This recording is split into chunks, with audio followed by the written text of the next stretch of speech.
Hello, everybody who is listening. Welcome, welcome, welcome. I'm Nicole Murphy, and today I'm going to be joined by my good friend Brendan Costa. I just adore Brendan. We met online, we got chatting, we enjoyed each other's thought process and company, and oh, he's on it. I'm so excited to chat with Brendan. He's just hilarious and authentic, and I love real people. Brendan, Hi. welcome, my friend. How's it going? Good, good. How are you? Good.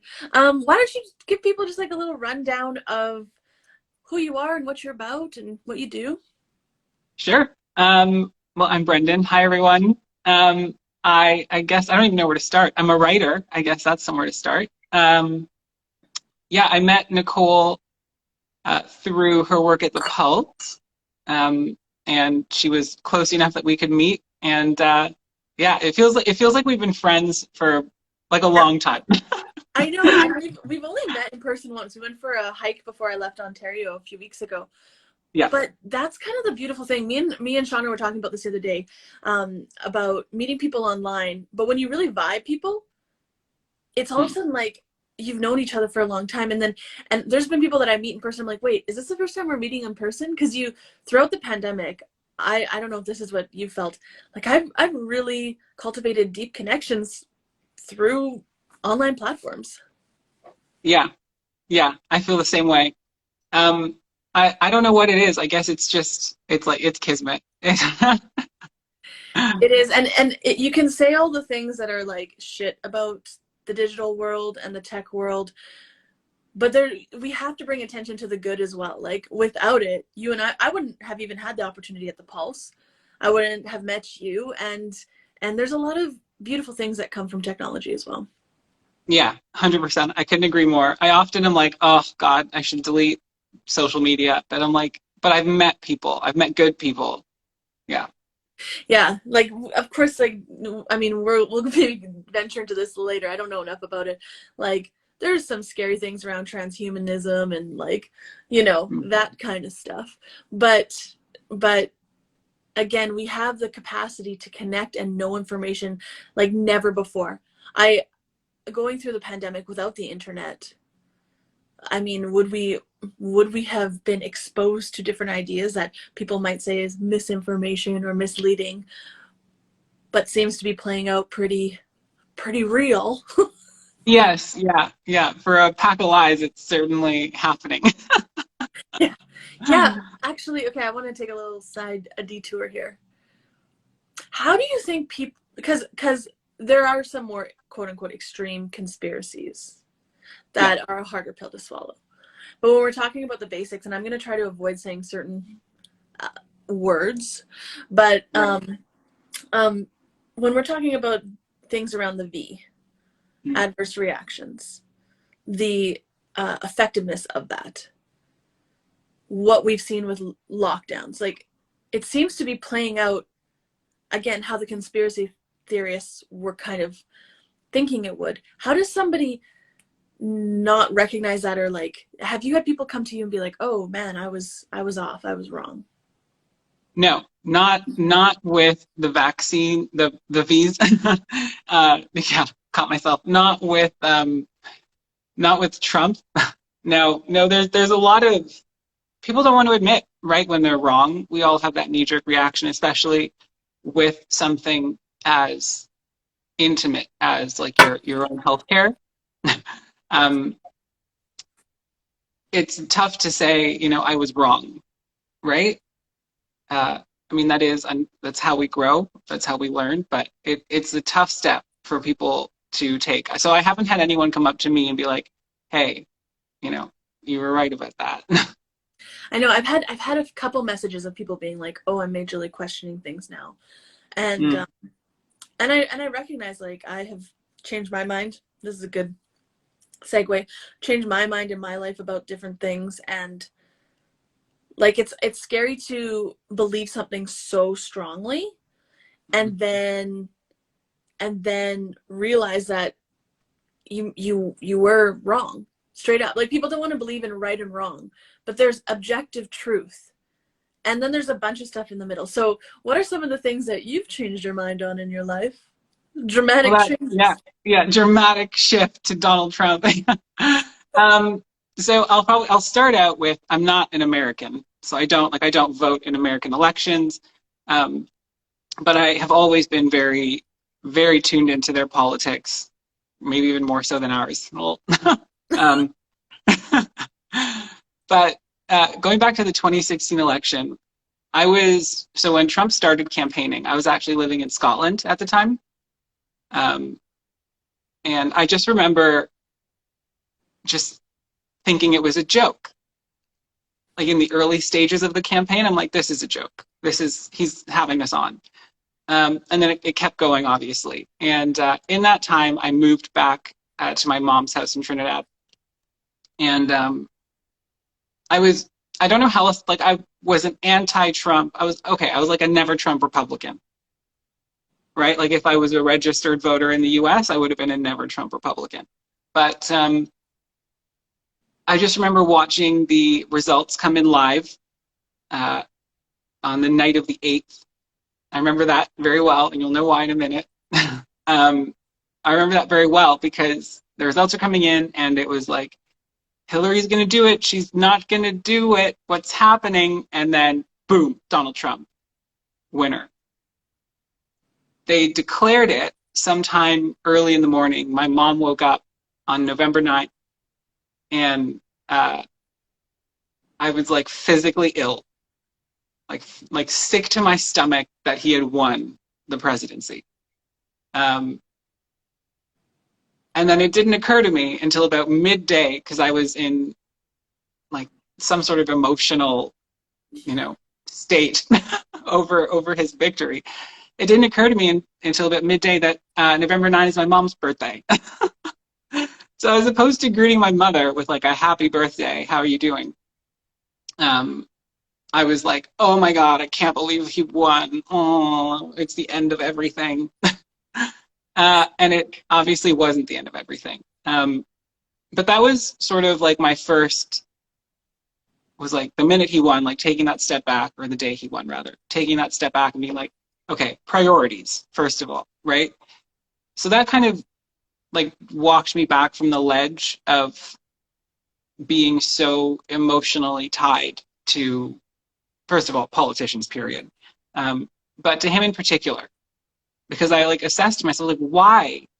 Like, how could you forget your mother's birthday over someone winning an election? Like, that's not normal. That's so interesting. You know what's interesting? I remember that day too. Mm. And I wasn't into Trump, and I wasn't for a long time, and we'll get into this, but I actually remember thinking, because I knew at the time Hillary's not a good choice. Like Yeah. I have been exposed to information where I'm like, rut rose, this is not good. But what happened inside my body, and I was kind of like, I would say not educated on Trump at the time. Like I didn't have any, I didn't, yeah, I was Trump agnostic at the time. But I remember thinking, people are going to be so upset about this. It's going to disrupt my life. I, I remember the thought of, I don't even care if Hillary wins and they're doing shitty, shady stuff behind the scenes. At least my life won't be disrupted. And that woke me up. I was like, whoa, I'm more concerned about my comfort than shaking things up, whether Trump is good, bad, right, or wrong, in order to expose stuff we know is going on behind the scenes that's crappy. Like how self-centered. So that was, even though again I was Trump agnostic, then I didn't like Trump, and then so on and so forth. But what was the big shift for you where Trump's concerned later on? So you had a little like awakening of like, okay, this is an emotional response that is too much for the situation. Yeah. Yeah, definitely. It was too much for the situation. And I kind of like, I was like, okay, so they're saying all these things, right? That, he's racist. He's, a bad business person, whatever. He's defrauded people. And of course, at the whole time they were going on about Russiagate, right? And I kind of put all that aside and was like, well, I don't like that, he's bombastic, or I don't like that he's this, or I don't like that he picks fights. And even that was like, I tuned him out kind of, as loud as he was, is, uh, but it was somewhere after like a year of him being in office that we had some policy decisions to go off of, and I was like, wait a minute. And my background is as an economist, and so I was looking at some of the data, especially about real wages, and I was like, this, and it's like directly attributable to. I know people like to say it was a tax break for the rich, but they did benefit. There's no doubt about that. But it was also the fastest rate of wage growth, real wage growth for low and middle income people. So I'm like reconciling what I'm hearing and seeing and thinking on one hand with what I'm feeling, right? Which is like, I'm supposed to hate this man. And then at some point, I think it was related to the Russiagate. They pushed the lie, yeah, they just, I was watching CNN or something, and they pushed the lie too far. It was whether it was, I don't know if it was like Jake Tapper or, one of those people, Don Lemon or whoever, just said something so ridiculous about the Russiagate scandal. And I was like, what are they insinuating here? That he's like some sort of KGB agent from like 1980? Like, what? And then it was like just scales falling from my eyes, right? It was like that lie was just a lie too far, and it just pushed everything over the edge for me. And I was like, let me talk to Trump supporters, let me listen to Trump supporters, and let me actually tune in and listen to Trump, right? As opposed to just what other people say he said. And that was a big eye-opener for me. I did the exact same thing. I was like, it's almost like hearing my story. It's like, his energy, his narcissistic energy, da da da da da. And then I got really curious, and I started looking up, because of course everybody's being labeled if you're black, if you're gay, if you wouldn't like Trump, if you're a woman.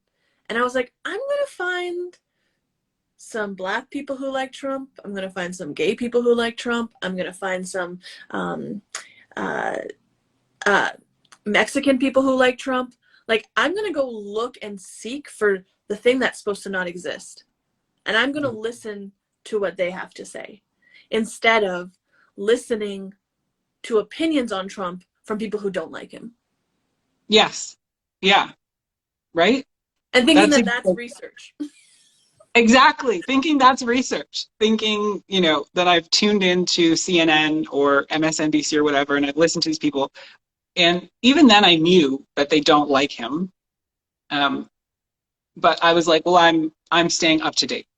So, well, you're listening to someone rant and rave about someone they don't like. That's not really research.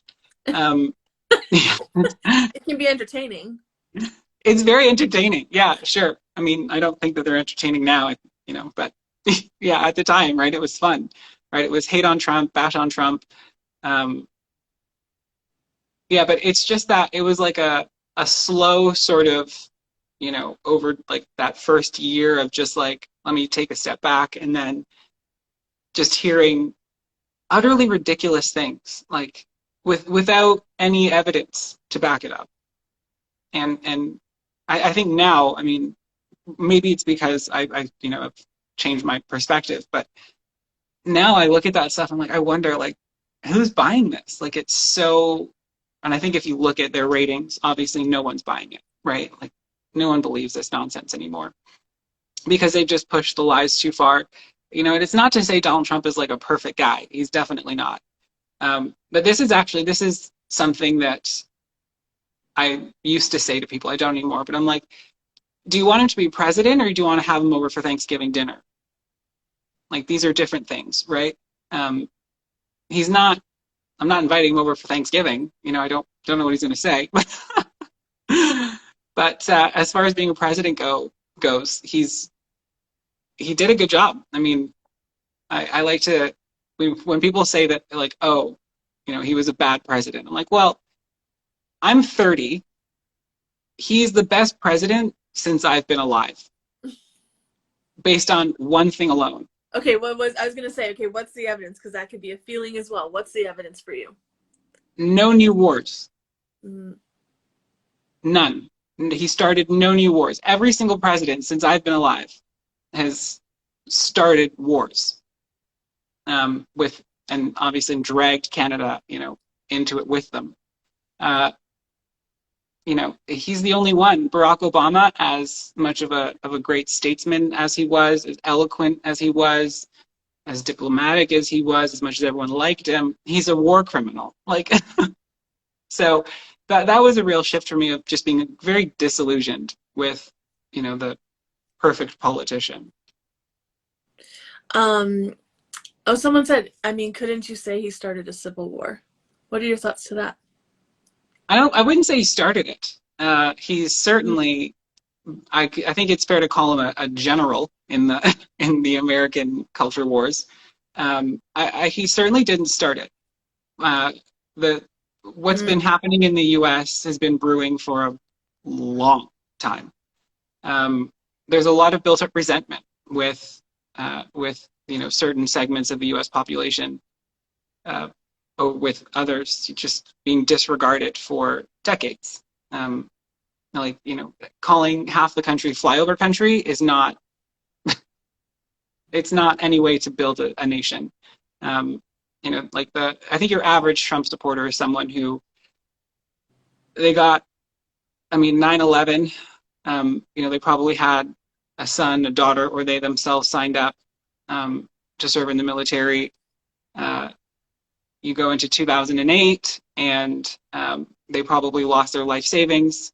They probably lost their job. It got shipped overseas, China, Mexico, whatever. They're living in communities that have been forgotten and essentially run down by horrible policies. You can say they're Democrat policies. Doesn't really matter. They're just bad policies. And they saw Donald Trump as a giant FU to people who have been selling them downriver for a long time. It's hard for me to tell them that they're wrong. Yeah, and I think, again, just painting the idea that anybody who voted for Trump, which was nearly 50% of the country, some people think more than 50% of the country, as racist, misogynistic. Like, we saw that obviously happening in Canada too with Basket of deplorables. Yeah, like what's actually starting the friction in the war?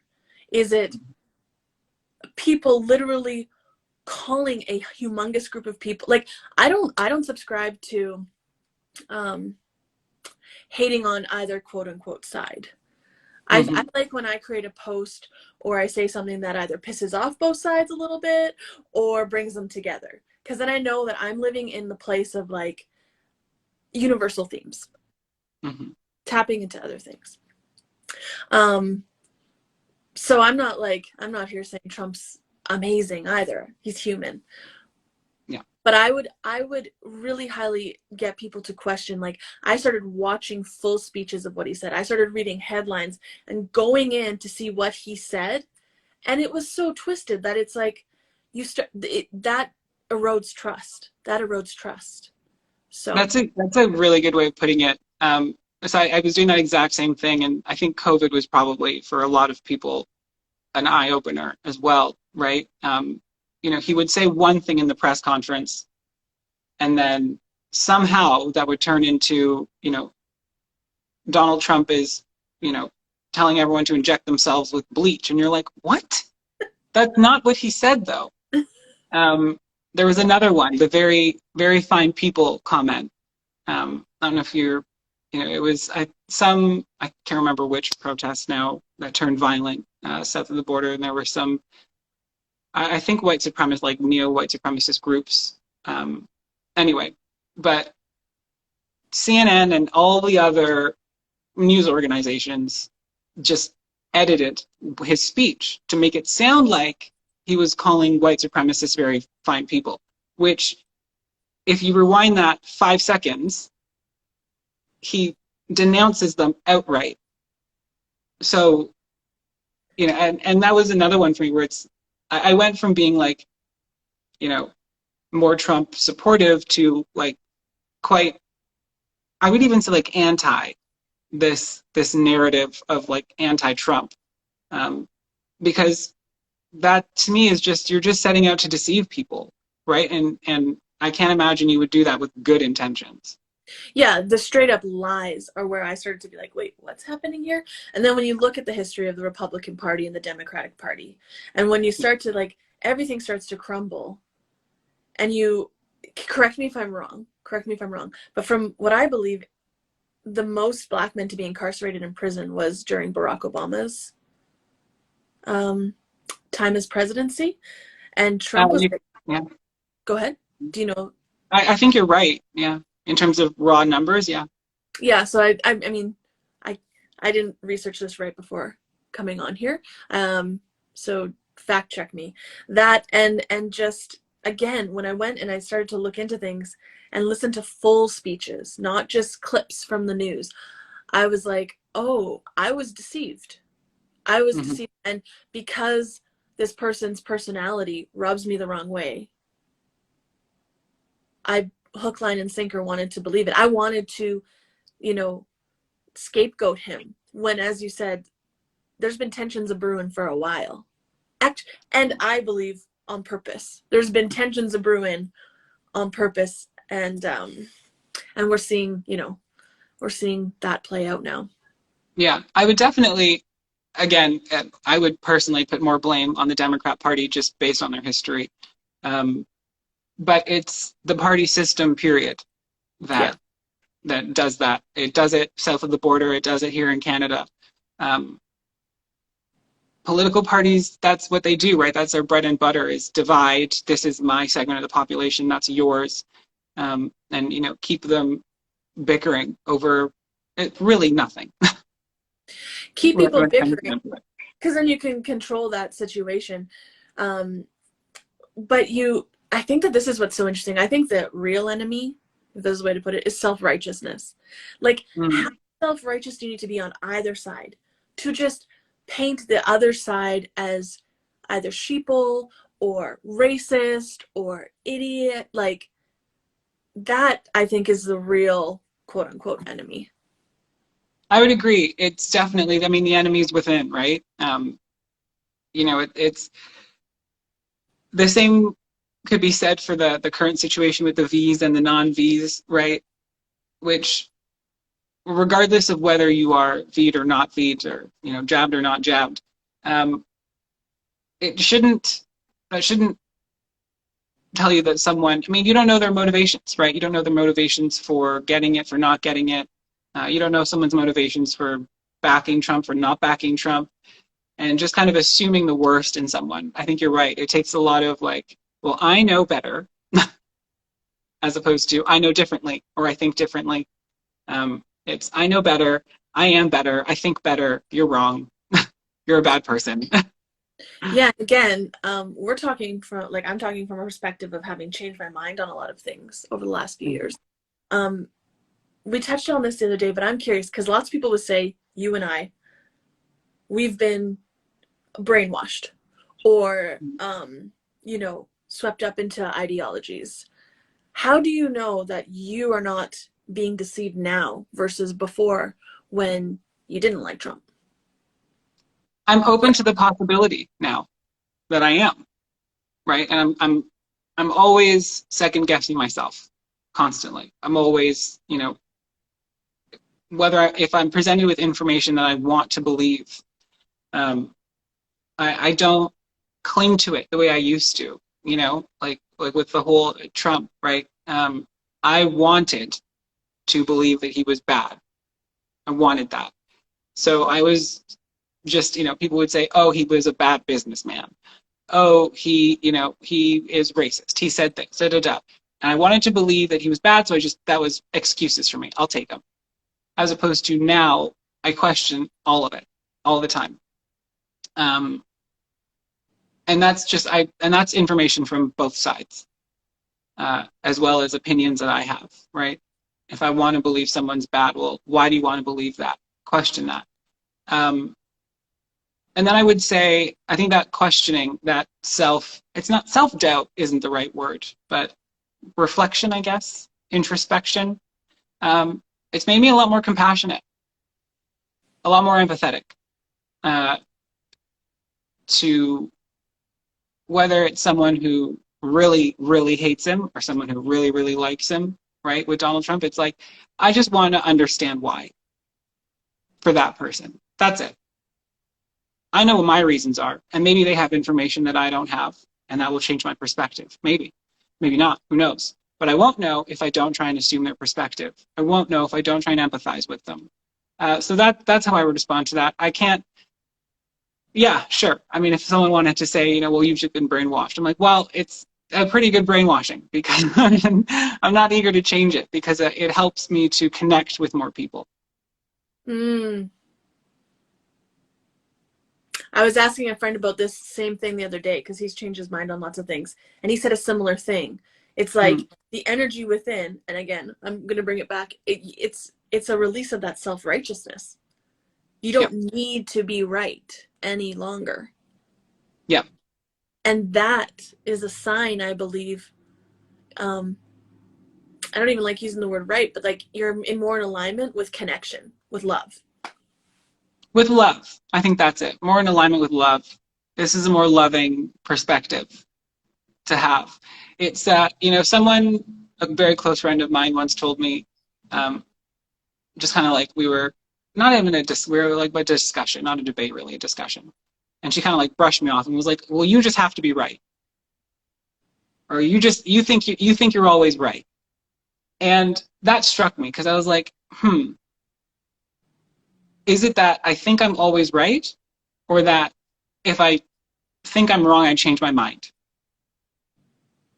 I mean, I still don't really know, but that's something I think about often is, because there's a difference there, right? If someone who, this is what I said to someone else once on a date.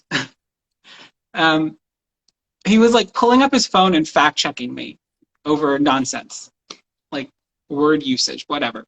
But I told him, I was like, you can't want to be right more than you want to be in the right. Do you know what I mean? Mm-hmm. Like, you can't attach yourself to righteousness and correctness so much so as you want to seek it out wherever it is. It's not something you carry around with you. It's something you go out and find. Yeah. Expand on that. We're talking now, and this isn't about me bringing my correctness, my rightness, my righteousness to you. This isn't about you bringing it to me. We're coming together and looking for whatever is right, whatever is true, whatever is factual, whatever is righteous, as opposed to coming into this conversation with a knapsack of, facts and figures and moral righteousness on our backs of just like, well, let me beat you with this fact, if, and that's not, you can't want to be right and carry it with you more than you just want to go out and find it wherever it is. Right. And that needing to be right, that is a block. That's the virtue signaling thing. That's a block to true connection.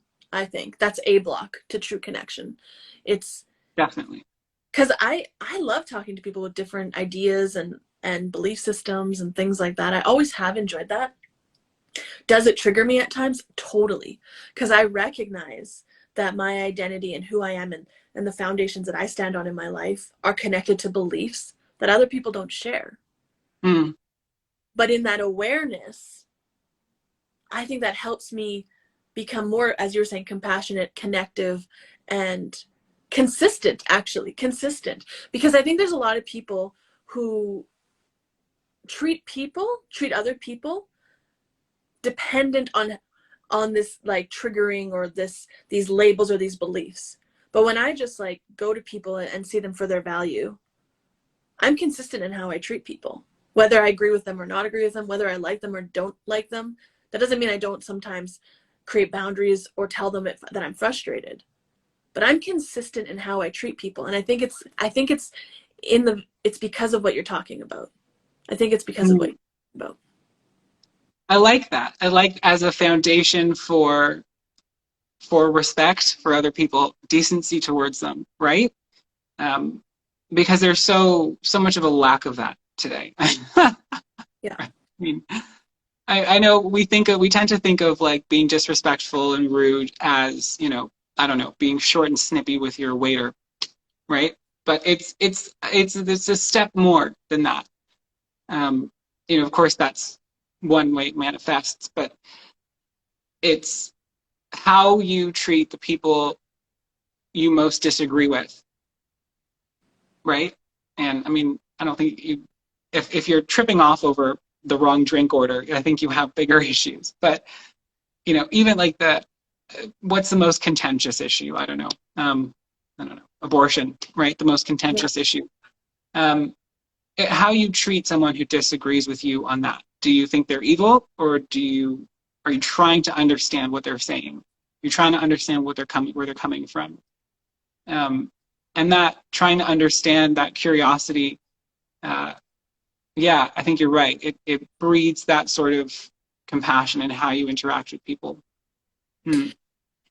And I think it's easier. I think I did a post like this. It's easier to just say someone's a bad person than to venture into the idea that you actually might be incorrect in your assessment of whatever the issue might be, or that there's more information that you haven't been exposed to. That can be really unnerving, the idea that you have a blind spot. But I now walk around in my life knowing it's inevitable I have blind spots. That's a very Yeah, different way of living than trying to protect yourself from ever seeing a blind spot you might have. yeah, yeah. Again, there's that humility, right? To recognize like I'm not all knowing. I mean, Yeah. you can sit at your computer and digest information all day and not know 1/100th of the breadth of human knowledge. It's just not possible. Um, and human experience too, right? This is something that I open this by saying I'm a writer. I predominantly write prose, like prose fiction, and it's always kind of fascinated me as like an idea for a story of waking up every day as someone else in a different life, still yourself, but in a different life. Um, because in some way, I think people who are curious and compassionate and coming from love, they want to do that in a way, right? And that's what they do with things like conversations. I think that's what we try to do Mhm. with things like conversations. I'm trying to do something I can't do, which is step out of my skin and into yours. Um, I forget where I was going with that, but yeah. No, I think you're hitting something really. This just popped into my head. There's something so beautiful in the idea that we have each other, all different kinds of people. That means that we get to experience different stories, and we don't need Yeah. to. Yeah, yeah. And I was writing yesterday, like everything is story. Our belief systems, like everything's narratives, current events, how we see ourselves, how we see others. We as beings, we really enjoy story. So to cut us off, get cut off from stories because we want to say that people are bad. Like now, I talked with Kyle last week about, like, I do believe there's characteristics of good and evil. I think that there's objective characteristics or energies that can overtake people, that can consume their lives. But I think for the most part, people are oblivious to that. And that's kind of, I think that's part of why we're living, is to discern those different energies. Yeah. What are your thoughts on that? That's a really tough one. Honestly, that is one I struggle with all the time. Every day, every minute, all the time. The ability to, and it's not so much people who I think are evil, it's people who I think have wronged me. Mm. Um, Mm. I'm a Scorpio. I will hold a grudge. I will cling to that grudge.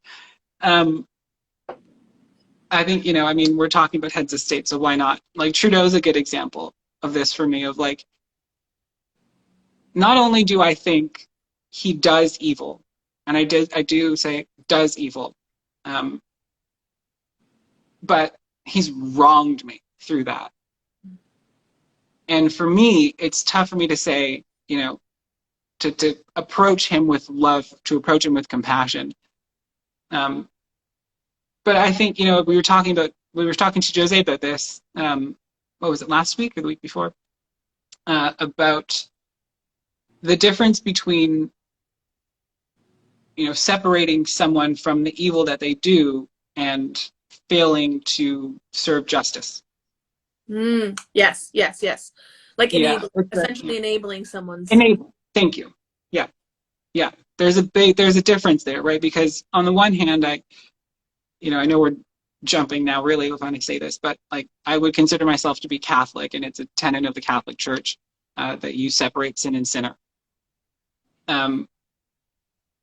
It's easier said than done, right? Because you want to say you're evil, right? But it's not you're evil; it's you're doing evil.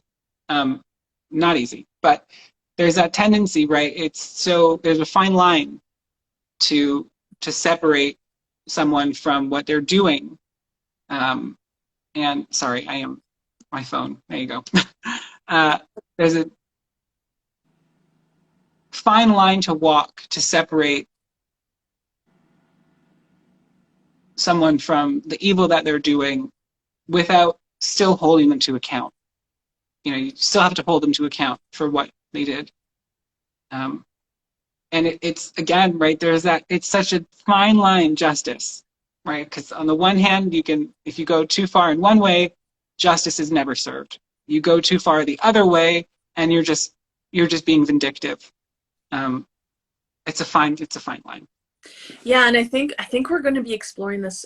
Well, arguably humans have been exploring this since the beginning of time, but we're going to be exploring these power dynamics, these ideas, because where's the line where someone is doing evil so much? And again, I know evil is a trigger word, because I fought it for a really long time. I fought the idea that there was nefarious forces for a really long time, because I actually thought that lots of people in the Christian community would blame the devil and not take responsibility for what they needed to take responsibility for in their life.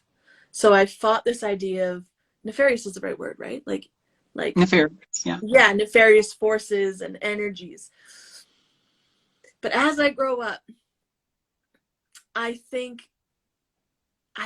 more and more that does exist, and it's our inability to truly see it within ourselves that blocks us and like creates an enabling in other people where we don't have the courage to create boundaries. And then we have these leaders, because there's so many people who want to blame elite leaders, even on either side, Trump or Biden or Trudeau or whoever. You want to blame these leaders for how the world is and say they're the elite. They're doing all these nefarious things and they're so horrible.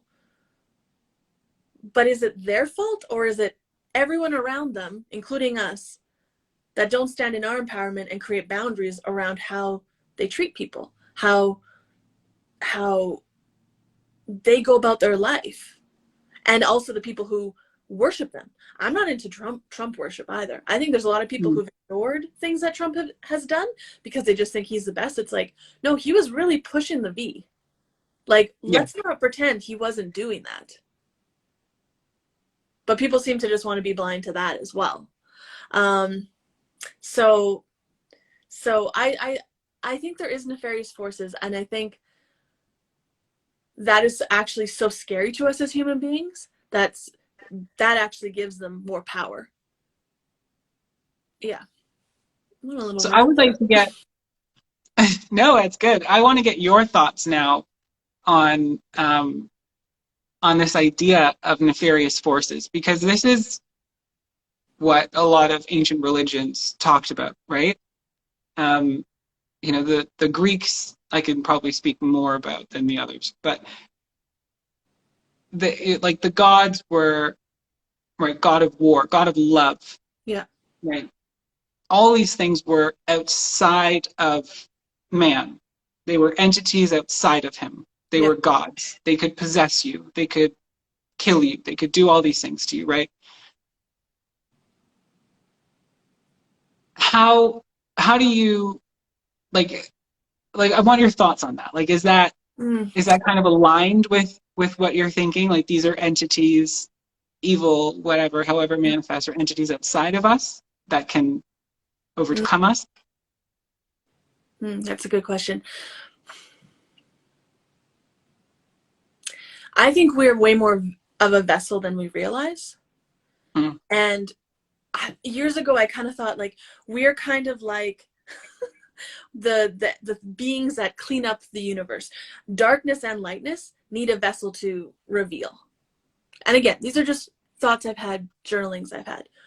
So whether or not we reveal darkness or lightness, both are a gift because it's bringing things to the surface. It's showing things. It's showing things. So again, I think a lot of spiritual people, a lot of religious people use the idea of dark and light to avoid the responsibility, um, of what they need to do in their lives. So it's like being victimized to these nefarious forces. And yeah, Arjun's saying good and evil entities just like humans. Yes. So it's like humans are vessels. We take on the characteristics of different stories, I think, to reveal the stories. So do I think like in Greek times, these things are outside of ourselves? I think we have it all inside of us. I do. And I think the avoidance of the shadow work, avoidance of seeing that those characteristics in ourselves actually magnify them. Yeah. But do I think it's something that I think that there are probably forces outside of us that influence us for sure. Like spiritual realm for sure. But mm. just like there's like it's what we tap into. It's where it's like frequency. That's what I think. Yeah. Yeah, I'm much more in that way, or maybe I agree with you completely. I'm not even sure. Well, this is um, what's hard. This is what we need to talk about, not be afraid of this conversation, right? yeah, yeah. Like, if I had to express what I was thinking, it's going to be hard because when you have thoughts and it's just like it's thoughts, right? How do you convert that into words? Well, that's what I try and do all day. But anyway, uh, I would articulate like this, I guess. Like, I do think those spirits, whatever you want to call them, are real, right? Not real in our existential sense, but in their own sense, they are real. Um, Again, I'm Catholic. Seven deadly sins. I would say something like greed, for example, is a thing in and of itself, whether you want to call it a demon or a spirit or an energy or whatever. It exists outside of us. Mm. And maybe we have inclinations, you know, in ourselves, right? Some element of all that in ourselves, or some connective conduit, right? But I think they kind of attach themselves to people, right? And you're responsible for it. So, like, yes, you could say, um, the devil made me do it. But it's like you're responsible though for Yeah. that fight. You're responsible for pushing back against it. You're responsible for seeking out, you know, the light as opposed to the dark, the good as opposed to the evil. Um, yeah. Yeah, I get what you're saying. You know what's interesting? More and more what I've been journaling about is just how much we actually enjoy our connection to the shadow, to these things. Mm, There's because I agree with you. I think that there things can glom onto you, but not without your permission. So you're getting something from that. And this is in self-development. Like I remember I read You Are a Badass years ago, and lots of people with men, like they say, how is that storyline or how is what's showing up in your life working for you? Like, how is it, how are you kind of getting off on it? Oh, there was this other intimacy coach that I'm hoping to interview, and she talks about the kink of rejection. Like, how are you getting off on being rejected? How are you getting off on punishment? How are you getting off on these different things? And at surface level, it's like, what? No, I don't get off on that stuff. There's mm, no way. But I actually believe that these kinds of energies and different things, they can't glom onto you without without it without a relationship. Now, I think this is where hereditary programs, hereditary lineage comes into, because you become predisposed without even knowing it to certain, we'll even say energetic patterns, programs. So, for example, in my life, there are things that I ended up doing at certain times that if you would have asked me, I would have said I would never do that. But then looking at my family lineage, I didn't even realize that that program could be awakened with the right need buttons being pushed, which arguably could be like trauma. Trauma pushes the right buttons where people go into survival, and now they're functioning from their wounds, which I think opens them up to these hereditary programs, curses, entities, whatever you want to say. Yeah. I feel that. I think pride and rage are a couple of them for me. Pride, I'd like to think I've got a handle on. I'd like to. I don't know. It's a daily thing though, right? Because you have to constantly check yourself. But rage for me is definitely one I can say I get something out of that. Right, like it feels good. There's something it feels so good. Oh, someone cuts you off in traffic and it's like, I have the most colorful language to curse you out in. And it feels good. Someone, right? Same thing in the grocery store. Someone cuts you off in line and you're like, let me tell you. Yeah, I feel that. There are definitely, I'm trying to think, I would say pride is a thing for my family. Rage is just me. but you never know, like, because again, like it's so fascinating. Like every individual is different. So like for me, I feel really uncomfortable with anger for the most part. So like rage Okay. for me is uncomfortable. But you best bet that I loved attention. You know what? I don't know what that would be. Pride, maybe, or like Vanity? I don't know. vanity. Yeah, or I don't know. and there's this lyric from because we're venturing into things around ego right now too. There's song lyrics that I really liked that were like, ego's not really the enemy. It's just a kid in a five lane highway trying to figure it out or something like that. I can't remember, but it's like ego's not necessarily like bad, or these things like rage probably can be utilized in certain circumstances to create boundary, and you might need to tap into rage, but it's that addiction or like overuse of things. I don't know. Yeah. So are those really the energies, or is there something else? Like I would say that I think that self-righteousness, like that idea of like really needing to be right, that energy is really damaging. Is that Yeah. is that a spiritual entity that gloms onto people? Or is it coming from within? Like I don't know actually. Maybe both. I don't know either. Right? A combination of both, maybe. Yeah, it's so fascinating. I don't know. It's a tough one. But I would say it's the need to be right for so many reasons. I think today is one of the bigger issues that people face within themselves. Like on the one hand, I think it's easy, and I'm going to get like super macro with this for a second, but like in the I just spilled water all over myself.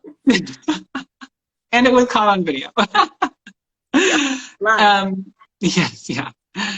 Uh, what was I saying? Oh yes, getting super macro with this. I think that like the fact that we live in the information era, right? We have more information, more access to information today than we've ever had. By not even close. It's like leaps and bounds with more every day. I think it's almost like a panic that we have to get the best information, get as much as possible, and then assimilate that information in a way that makes sense. But there's too much. And I think it's almost like like a knee-jerk subconscious reaction to just be like, you're right, you don't need to know anything else, and just move on. And anyone else who contradicts that is attacking, the foundation of your psyche, and, beat them up and kick them out, right? It's almost like an existential panic just from being bombarded with way too much information. Yeah, it sounds like what you're saying is there's so much that it's causing overwhelm, which is causing people to like contract and shut down and be like, done. I'm done. I can't take anymore. Yeah. Yeah, I think that I think it can be overwhelming if you actually start to think about it as to how much we don't know. Yeah.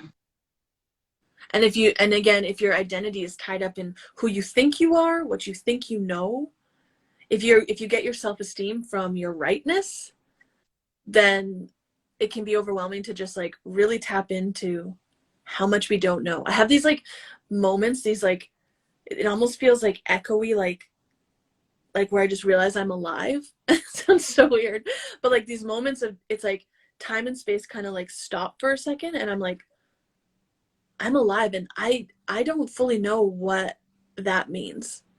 Like I definitely have a foundation that we're here to love and learn to love. That's kind of where my compass is. But it's weird if you really start to think about being alive, or at least I think it is. Oh, it definitely is. It definitely is. We don't even know what it is.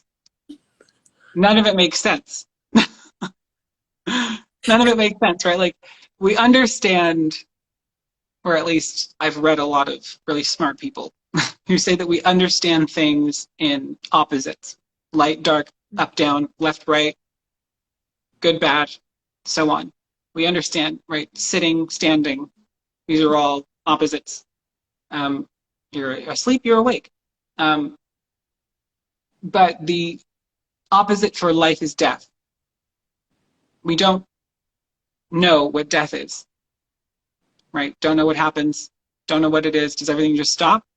Maybe, right? But then that's a purely mechanical explanation, which could give you a purely mechanical definition of life, but that seems hollow, right? To say, well, I'm just a collection of random matter, that got stuck together somehow at the subatomic level. That's not particularly helpful, right? In terms of how I should live my life, or what it all means. Yeah, and if it is true that we understand things in opposites, then I don't even know how to answer that question, right? Like, what does it mean that I'm alive? Well, I don't know. I don't know what it means if you're dead either. Do we die? Does that even happen? Yeah. And so I guess what I actually think this is a very scientific approach to life. So people will be like, what? So what I see is like, okay, we have storylines. We get to choose storylines. What we believe about ourselves, what we believe about others. And some of them, like, objectively, like, we're bumping into each other's storylines. But I want to see the results and how I feel as I venture into trying these storylines. So I think I see it as a science experiment. I try something on, see the result. If I enjoy the result, or if I think that it leads to, and again, if I think it leads to deeper love, then I venture down that path more. If I think it leads to, what's the opposite of love? Indifference? I think that's been in a song. I think fear, people say fear seems to be the opposite of love. Yeah. At least logically, maybe. Yeah. Yeah. Like, so for me, love is like expansion, growth. So if I'm trying on different storylines and it's leading to expansion, growth, and more self-care, because sometimes people think that they're expanding and growing, but they're doing a lot of self-destructive behaviors, and that's cool. You can venture. I've done that. But if it's not, yeah. So then I readjust the storylines if they're not leading to more love. So, yeah. But that said, someone would look at what you changing your mind on Trump and go like, you're in alignment with hate now. So it's so fascinating, other people's perspectives. Yeah. Sure. And people can think that, and like, I'm not going to tell them that they're wrong, right? Maybe they know something I don't. but that's not my experience of it, right? So someone could tell me, this is just an example, you know, let's just say I'm back in 1930s Germany or 1940s Germany, and well, 30s. And I've become an Adolf Hitler supporter in the early days, and someone's like, "Hey, you know, you're onto something bad here, right? You've attached yourself to a lot of hate." That would turn out to be factual, right? But we don't know what that individual's experience is. We don't know where they were before and what their mind is like now. If they had come to a place of more compassion for their countrymen, for complete strangers, for more understanding, for more respect for them, and to tell that person, well, you've attached yourself to hate, is like, well, perhaps they've attached themselves to a hateful movement. But if that's not what they've attached themselves to within themselves, then at some point, that movement's going to shake them off, right? And I would say the same. I mean, that's just an extreme example, but I would say the same. So, like in that example, if someone had come to a place of more empathy for, say, their neighboring countries, and then all of a sudden the Nazis are saying they're going to invade Poland, well, the movement's going to shake them off, right? And be like, well, you're no longer, you can't have compassion for the Polish, right? No, you're no use to us. I would say the same thing for, the Trump movement, for someone telling me, well, you've attached yourself to a hateful movement. You know what? Maybe you could be potentially right? But to the point that I am growing in love for other people, the movement will shake me off if I veer in this way and it veers in that way. You could use, I don't know, immigration as an example, right? Build the wall, which, I mean, really just means, secure the borders. In as much as I would love to see immigrants in the US go through an orderly process where you're not seeing human trafficking, drug trafficking, kids are not getting left in the desert by themselves by, jackals or whatever they're called, or coyotes or whatever they call them. In as much as that's what I want to see, I will support people saying build the wall until such a time as what they start to do and what they start to advocate for starts hurting immigrants. Yeah. So I guess that's what I would say to those people is, you could be right, and I will, for now, it's like our interests are aligned. And when they're not, well, bye, because that's not compassionate. That's not the love that I found. Yeah. That was long. Sorry. No, don't be sorry. I've gone on some rants on this too. It's I think we've ventured into some thoughts and ideas and that neither of us has fully cultivated yet, which is so cool because that's where authenticity is really born. And sometimes I get like, when we're venturing there, I get like nervous because I'm like, oh, this isn't as polished yet. But it's so important for people right now more than ever, I think, to hear us work through these things, talk about these things, not be tied to them, just be venturing into these types of conversations. I think that's needed more than ever, actually. So with what you said, it's kind of similar in paralleling. Like, so when we have love as our supposed like compass, North Star, then we dance within that. And sometimes we find out, oh, I wasn't so loving. I wasn't as loving as I thought I was. Oh, there's evidence here that this isn't as loving. I mean, the whole definition of love is another conversation. But yes. Yeah. Because some people, but again, this is going back. It's people just taking the easy way out and going, oh, Brendan changed his mind on Trump. He's now not a loving person, misogynistic, racist, whatever the titles are, because they don't actually want to take the time to get to know you and then potentially feel confused in their own body. Because I've been told this before, like, I had to unfollow you because I can't seem to attach the compassionate type person you are to the things that you believe. And it's like, well, maybe you need to figure that out. Maybe you need to explore that and talk to me more. Right? Yeah. Yeah. Yeah,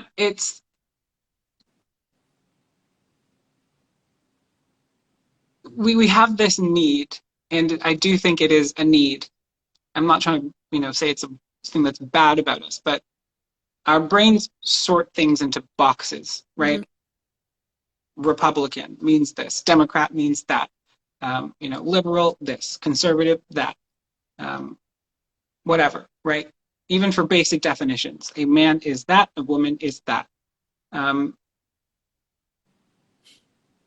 We definitely need those boxes with the understanding that nothing really fits perfectly into that box.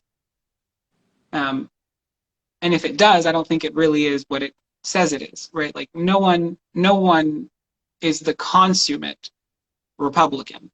If they are, they're lying to you. No one is the consummate, woman. If they are, they're lying to you. We're all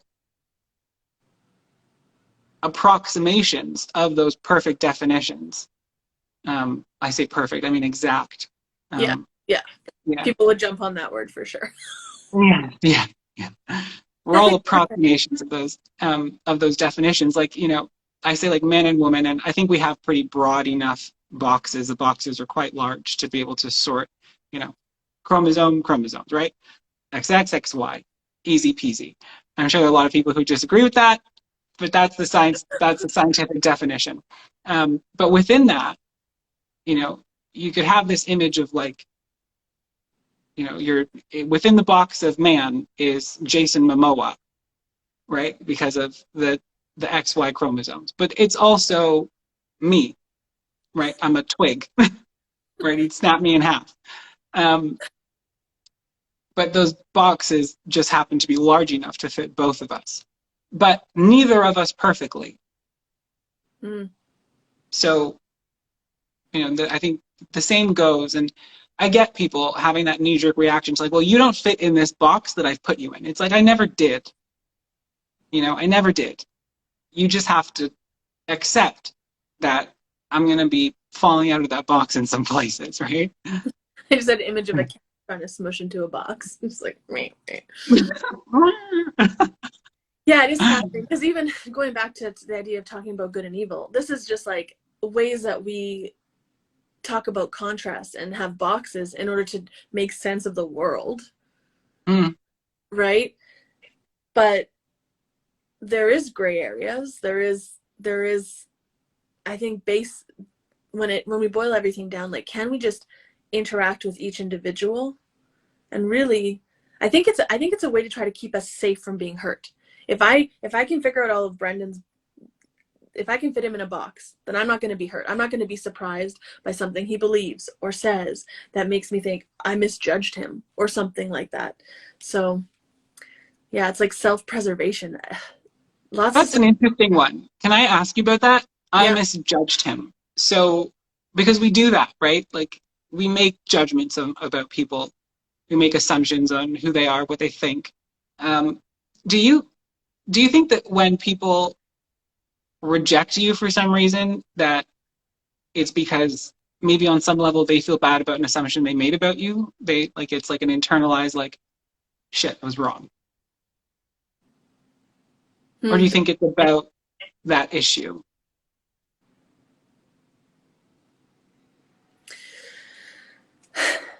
Okay, what I'm realizing right now is I do think that, which is what hurts with rejection. But that might not be true. Yeah, that's interesting. And what is it? And again, like, because I like to live my life meeting people as if they're divine beings, children of God, like really see the divinity. But then there's people who take on characteristics that it's really challenging to be around. So it's like, how do you create boundaries? Yeah, that's interesting. I'm not sure. Yeah, right. It's a tough one, right? Because I'm just trying to think about like a really stupid, simple example. Like, okay, if I had Nicole in a box of, 6 feet tall and over, right? And then she's not. am I upset and like, and let's say I reject you for that. It's like, I have to unfollow you because I thought you were 6 feet tall and over. So unfollow. Um, is that an issue that I have with my assumption being wrong? Am I internalizing my anger at you? Or is it that I don't like that you're not 6 feet and over? I think it could be both. I think it's most likely the first one. Like if you Mm, someone reveals something and you're like, oh, I needed you to be something that I needed. So yes. self-centered. So it's like because I've had this happen where people are like, oh, we're vibing, and I vibe with them, and then I find out something that they believe that's totally not what I believe. Oh, this is a perfect example, actually. I don't like Ayn Rand. I think Ayn Rand is. Yeah. I don't like Ayn Rand. So, but I remember you Okay. said, but I have that little like, oh, and then No. oh, you're so mad, throwing your I'm so upset. I'm done with you. yeah. So I had like a little like I had a feeling inside. This was a conversation we had weeks ago, and then I was like, I had to self-reflect and be like, why do I even care if he likes Ayn Rand or not? There's some quotes I do vibe with Ayn Rand, and lots that I don't. But like, or like yeah. Anyway, so I think it is a lot about us wanting to keep ourselves safe by being able to understand someone so much that they're not going to throw a curveball that's going to hurt us. Now, if I say to you, hey, I'm 6'5", and then you find out I'm not, then someone's actively deceived you. And that's a different thing. Right. That's a different story. Okay. Do you see Yeah. both? Like if someone's actively lying to you, you want them to be. Oh, can you hear me? Are we If back? so, I think you're back. yeah, Okay. we're back. I think there's a little internet. If someone is actively, which this happens, politicians, if you're being deceived and then you find out that it was a lie, well, like that's on them. But Right. if people are just being themselves and then you find out something you don't like about them and that makes you knee jerk want to like not be in contact with them, even though your heart's connected, because you can feel heart connection, Mm-hmm. then I think that's something to look at for yourself. What do you think that is? What is that? Like, Self-righteousness. it's self-righteousness. When you tie and what self-righteousness is to me is the need to be right, and that's where your identity is born. Yeah. So Okay. Yeah. you fight hook, line, and sinker to be right, because that's where your identity comes from. What are you without that? Exactly. So then anything that steps on that has to be removed to live in that delusion. In my opinion. Okay. Yeah. Yeah. Yeah. No, I get that. I get that. I get that. I wonder, it's, I wonder too if it's like with people that you know, or, oh, this is a good one, like celebrities, for example, right?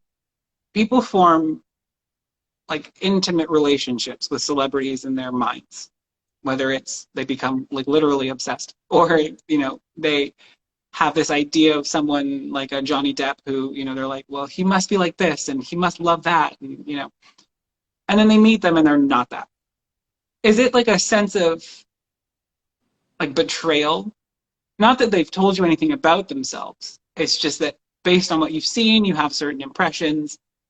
And then it's like an intimate betrayal, like a lover just like gutted you, blindsided you. I wonder if it's maybe also that of That feeling, I like think it is. disappointment. Yeah, I think it's a feeling of betrayal and disappointment. I think it might Mm, be projected though, because if that celebrity didn't, well, and I guess that's the question: are celebrities actively deceiving by being personas and then behind the scenes being different people?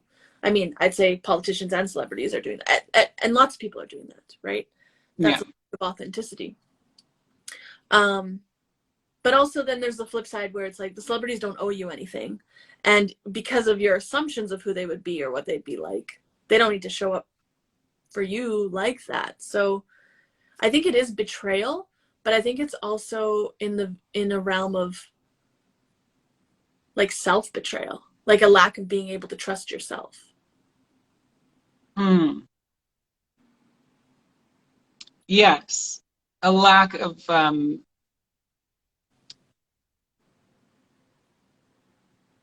mean, we keep coming back to that word, right? It's self-righteousness. This, like, a lack of trust in your ability to be wrong. And to navigate the emotions that come with Yes. that. Yes. Like, To navigate disappointment, to navigate betrayal, to navigate hurt. You don't trust yourself to feel it. And so, better not to. I reject you. Yes, you're at fault, not me. It's that self-righteousness again. That's got to be the term of the day, right? and more and more, this is why I kind of said earlier too, I like when I'm pissing people off on quote unquote both sides, because I, in my mind, what I'm doing is I'm pushing on the self-righteousness button. I'm triggering Hmm. the self-righteousness button to bring it to the surface. I also love when I create something that gets both quote unquote sides of whatever it is, like liking it and celebrating it, because I know I'm pushing on a love button. I'm pushing on a universal connector. But like, and I say this as humbly as I can, I so intimately know self-righteousness and being in that energy. And I'm grateful for that because I can speak about it and understand it. But I think there's a lot of people who they don't they don't know what the contrast is, so they just see that as themselves. They don't realize that it's an entity, an energy. It's something else. It's not who they It's are. not. It's not you. It's something you're feeling. Yes. And so maybe that is the whole point of these ideas of good and evil, is to tangibilize self-righteousness, um, what were you saying, pride, rage, these characteristics, um, in order for people to see the story outside of themselves so they can see the story inside themselves and resolve it. Oh, yes, yes, yeah. Right? That's, I mean, what would else would be the story of all of these, going back to our example with the Greek gods? What would be the point of all their stories if not to play it out, see how it resolves, and then internalize that resolution? And this is what I think current events and news is supposed to do. It's supposed to play out the storylines that we're ignoring in ourselves in order so we can see it exaggerated. So we're seeing, for example, I can guarantee you, and maybe not guarantee you, I'm trying to be humble here, not be like, I'm right. I can guarantee you, I already see it happening. These themes around narcissism, good, evil, that kind of stuff is happening because we're seeing leaders living this. But every single one of us has that in us. So we get to see the story so we can, yeah, reflect on it in ourselves and change. Yeah. Heal. I mean, but within that is the possibility of failure. Mm. Not every story has a happy ending, the way we would like to think it does. We strive for the happy ending, but it doesn't always, right? I mean, do you think that there's that possibility that, you know, we don't we don't figure it out? The resolution is bad, and then we internalize that. Expand on that. Like, we don't have, like, are you saying on a global scale we don't get the resolution and the happy ending that we want? Yeah. Yeah. So what I found, this might be upsetting for some people. When you're really living in alignment with love and your heart, and you don't abandon your heart, it matters significantly less what's going on outside of you. Even when unfavorable things happen, you've calibrated to a place of transformation and healing, which means you can literally take everything that comes your way and transform it into something that's useful to you. And when I say useful to you, I mean that stretches you into more of who you are and your potential. So does that make sense? Does that make It does. It does. But so can I ask if that's, sorry, I'll let you finish. no, go for it. Okay, if that's playing out at scale, Yeah. does that scale? I mean, we've seen the damage that one person who's not living in love can do. And if that's happening at scale,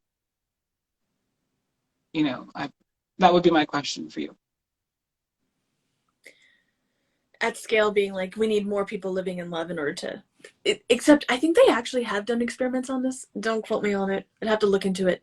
But like one person in heart coherence is so much more powerful than a bunch of people not in heart coherence, in heart alignment. So there's never good it's not actually like one to one. Somebody shifting can shift their community, can shift their family, and we as human beings really want to like tangibilize things to be like,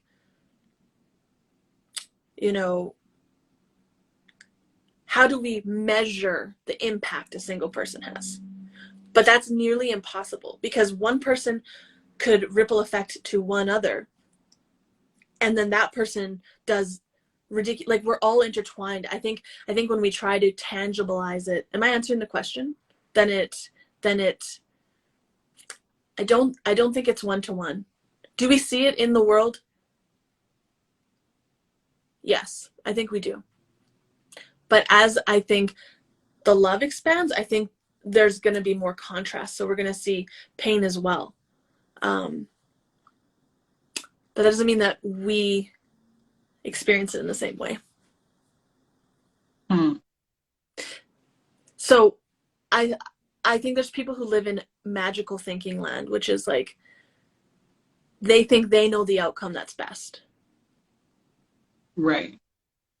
I think there's outcomes that are best, and best being that brings you into more of who you are. That like, okay, this is an extreme example. Viktor Frankl. Do you know who Viktor Frankl is? The name's familiar, but no. He wrote the book Man's Search for Meaning. He was in the Holocaust. And he had a manuscript, I think, or like he definitely had part of his book written before going into Auschwitz. His experience in Auschwitz influenced a book that has influenced many people, that has made an impact. Do you think that book makes that impact without Auschwitz, without his experience going through what someone would say is a very unfavorable experience? So we as humans like to have this happy ending idea, but I think that we discount growth, and I don't think everyone needs to go through Auschwitz. I think that that's not what I'm saying, but everyone has to go through their personal curriculum in order to stretch and grow and bring who they are to the table. Okay. So I guess what I'm saying, I guess I'm not answering your question. You're essentially asking, do we get to live in heaven on earth? I mean, that, I only realized it about halfway through your answer that I was like, that's essentially what I'm asking, which is a stupid question, but. It's not a stupid question. I think about it a lot. I think about that question a lot because it doesn't matter if you're in a spiritual community or a Christian community or like New Age or different, like there's this idea of heaven on earth. I think every individual can experience that. And then you're asking, does it scale? Enough people experiencing it, does it actually change the world? Yeah. Guess we'll see. Yeah, we'll find out. Tune in. Yeah. Tune in. But here's the line. This is where I see like spiritual people having a lot of suffering. You don't need heaven on earth to be in heaven on earth energetically. Yeah. I don't think. You don't need it to come to fruition to be in that state. So when you actually start to practice this and know this, there's not as much of this like angst around needing it now. I think, I think if I could also offer my own answer to my own question. Yeah, please do. Once we rephrase it that way and, examine it like that. The reason I think it's a, call it stupid or silly or whatever question is I don't think that heaven on earth or utopia or whatever is even a place you want to go. Mm. I think, utopia, doesn't that mean no place? And, I don't think you really want heaven on earth. You want it in you. It's a state of being, which is inherently individual. So no, it doesn't scale because it's not even a thing that is scalable. Mm. Do you know what I mean? Yeah. Yeah. It's in here. Do you feel it? You're there. Great. And it's not like some sort of state of nirvana that you get to and that's just congratulations, you're there forever. It's constant, right? If you're in a permanent state of heaven on earth, you're not growing. You're not challenging yourself. Like okay, this is a good example. Like I started a job recently, earlier this month, a new one, and it's challenging, but I'm growing. If I was stuck in that other job, I would be in this state of non-growth, of perfect comfort, by heaven on earth, right? All the suffering's over, whatever. But I'm not knocking the job, but like I was miserable. If I examine it truly and I compare myself today to even just a month ago, I had way too much time on my hands. I knew too much of what I was already doing. I wasn't growing, wasn't learning. So you don't even want, or at least I think people shouldn't want to be in that utopian state internally, far less in the world. Yeah, that would be how I would answer my question. Yeah. So then question. what you're essentially doing is you're questioning a program belief of what heaven on earth would be. Because I've often thought, okay, if there was no let's say trauma, pain, what would I be doing in heaven on earth? Because I've actually thought about this. And I was like, I think I'd be like having people create stories, like I would be doing media stuff in heaven on earth, and because the idea is we have all the people who've ever lived and the stories of their lives, we'd be sharing those stories. So I think I want a second, if there's no growth, if everything's just comfort, that is not heaven on earth. That is not creating a space where people reach into their potential and expand and grow and continue to do so. So what is heaven on earth then? If that is a thing, what would that be? Yeah. Maybe it's not so much even a state of being as it is a perspective. Right? Maybe that's what it is. Maybe that's how you get the heaven on earth idea, is that it's not your state of being and what you're doing. It's how you perceive that. It's how you react to that. It's how you navigate that. We see this all the time, right? There are people who, by our Western standards, are living in the Stone Age. But they're infinitely happier, right? Their challenges, finding food is a challenge. Finding fresh water is a challenge. Keeping their shelter is a challenge. And we can look at that and say, well, their state of being is not desirable. But their perspective, well, that's desirable. So I guess, I think that, right? At least if I had to, Yeah. I'm asking you, you have the answers to the to the universe. Am I right? Am I right, Nicole? No, I like friends because friends who like to have these conversations, because essentially what we're doing is we're just talking about themes and ideas, and we're looking to each other okay, poke a hole in this, or Yeah.